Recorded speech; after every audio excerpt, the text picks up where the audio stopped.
gonna work a couple situations from the close guard here. Okay, so close the guard here.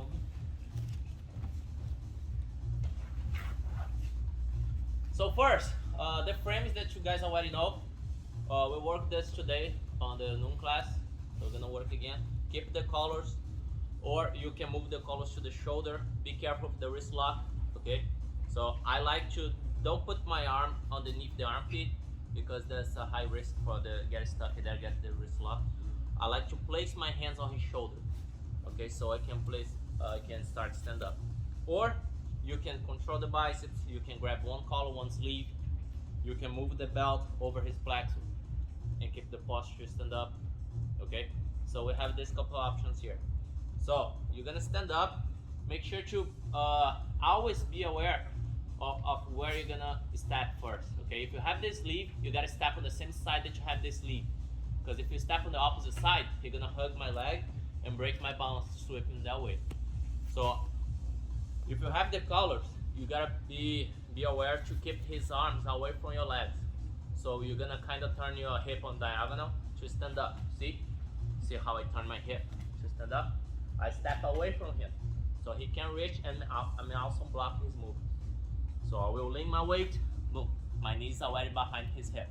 So now I can go to the belt or to the pants, whatever you like, whatever you feel comfortable.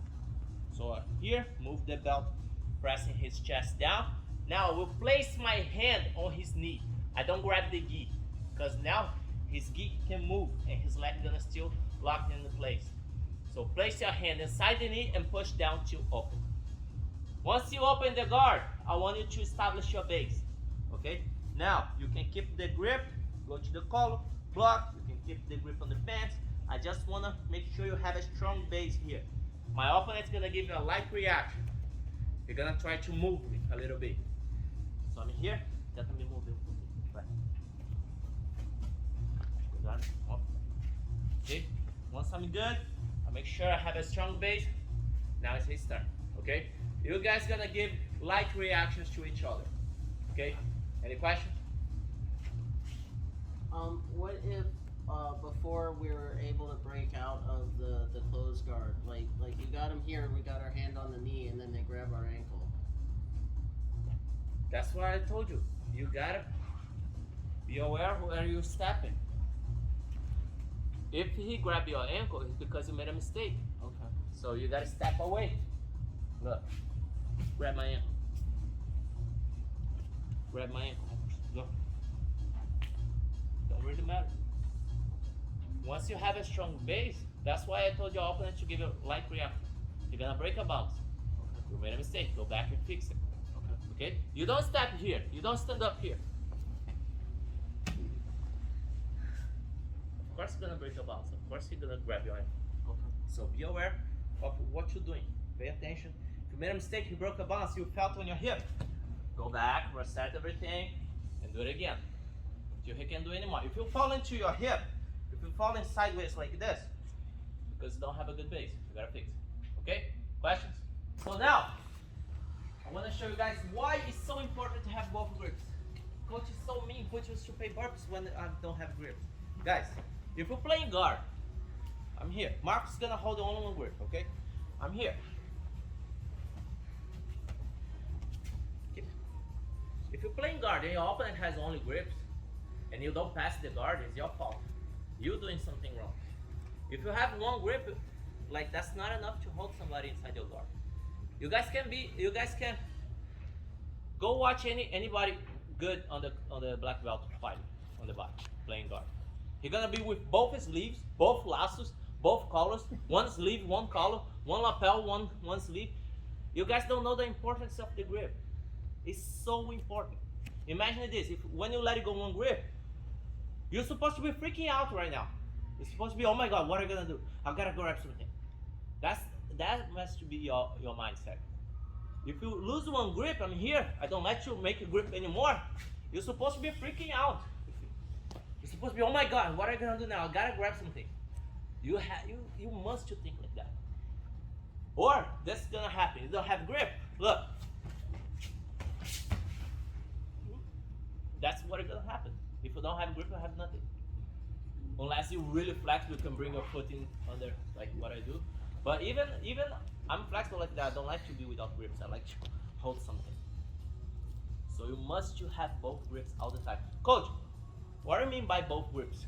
What kind of question is that? Both hands making grip. That's what I mean. Both hands grabbing something all the time. If I'm here with Marcus, I want to pass his guard, but I'm also afraid to be swept or submitted. So Marcus is here. Play any guard you want.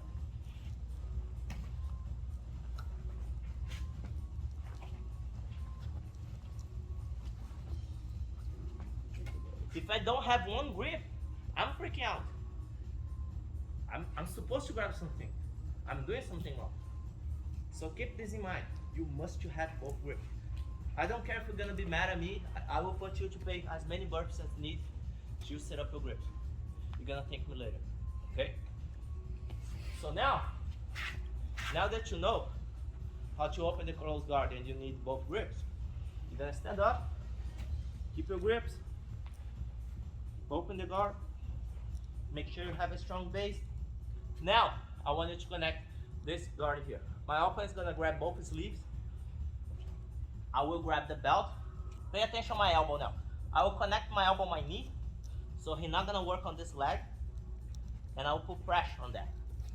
Now let's say he's gonna put the lasso here. If he put the lasso here, that's a problem. So what I'm gonna do, I will spin my hand outside. But I see, if you pay attention, I'm not just spinning my hand here.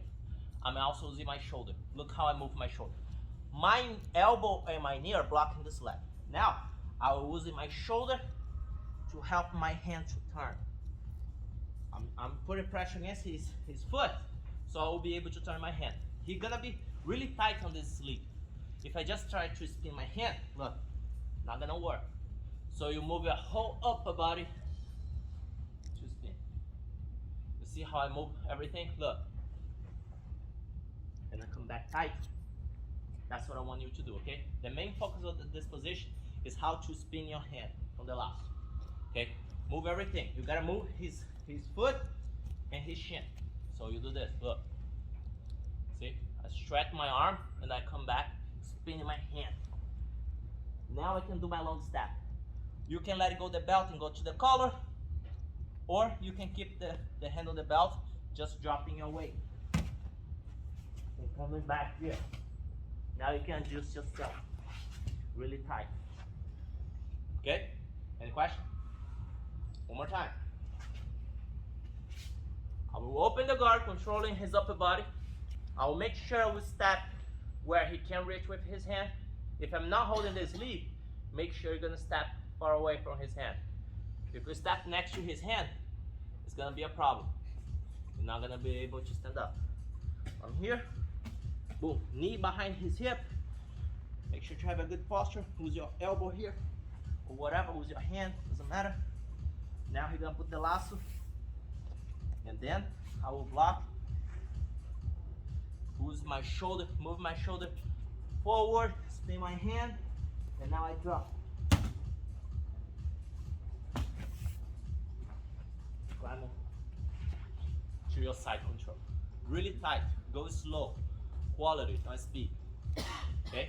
Mark's is gonna close the lasso on me. I just wanna show you guys now a couple things that you can stop the lasso, and a couple things that you have to be afraid from the lasso guard, okay? So every time that you're here and your opponent closes the lasso on you, the lasso always gonna be really tight. So you cannot keep this arm, again, both grips are important. You cannot keep this arm here if you're gonna pass with the pressure. Okay, if you're gonna do Toriano pass, if you want the person that likes this kind of game here, okay, that's one thing. But if you're gonna pass on the pressure, you gotta grab something, because my opponent's gonna do what? He's gonna stretch this arm here to try to put me down that way. So he always gonna be bumping me that way. So if you have no grip here, no pressure on this arm to stop this kind of movement, you're gonna fall. And that's how he gonna find his way to attack something, or he gonna come up with the point. So every time that I'm here, I don't have grip, he always gonna feel, if I'm out of balance, and he gonna bump me that way. If I touch my shoulder on that mat, gonna be really hard for me to come back up. Gonna be really hard to do this again, and he gonna attack me something because now I'm exposing myself to get on top. So always, or grab one collar, keep your elbow tight. Now if he bump, look, I'm stopping him, so I will gain some time here to think, and his leg is getting tired, his grip is getting tired too. Or my favorite one, I like to grab the belt. Now you can kind of move around with your pass. You can switch to pressure and Toriano pass at any time. So if I'm here on the belt and he tried to bump me that way, look, I have more step because this and this two grips. So let's say now I gotta use my knees against his foot. I can move around a little bit, hold it, start pass, or I can stand up, go, start to the Toriano. I can go back and forth, walk around, waste some time. Okay, just think about this. Just to make you guys understand how important is the grip. If you miss one, you're gonna attack with a bump, to sweep, and attack your arm. Couple things that you have to worry about on the lasso. Every time he has a lasso, he can spin and go to omoplata, triangle. He can go for anything here. Marcos, go for omoplata. See? He can go for the triangle. He can go for the arm bar. He can go for a bunch of stuff here. He can go for my back. He can start spinning under my hip. He can do X guard, one leg. It's a whole game from there. Okay? Just keep this in mind. Let's do a specific now. Okay? Any questions? Let's go. Hands up. 1, 2. Fire it up.